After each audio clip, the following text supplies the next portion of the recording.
বিয়ের পরে নাকি প্রেম থাকে না আগের মতো।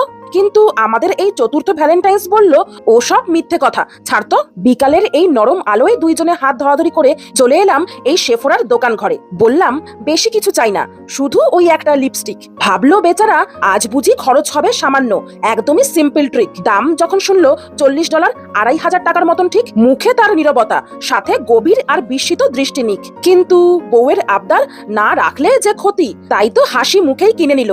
এই তো প্রেমের গতি। মাইনাস ঠান্ডা বাইরে, জানলায় কুয়াশা। ভ্যালেন্টাইনের রাতে চাই একটু বাড়তি আশা। তাই ভাবলাম রোজ তো নয়, আজ একটু ছাড়। হালকা করে রামের সাথে উষ্ণতার আদান প্রদান। আর রোজ খাওয়া ঠিক না, এই উপদেশ মুখে, কিন্তু স্পেশাল দিনে ডায়েট থাকে সুখে। অনলাইনে অর্ডার গেল বিরিয়ানি আর মাটন। বাটার নান দেখে ডায়েট বলল আমি গেলাম লন্ডন। রেস্টুরেন্টে বসে খাওয়া আমার একদমই না পছন্দ। ভালোবাসার দিনে ঘরেই এই ছোট্ট আয়োজন, বড় আনন্দ।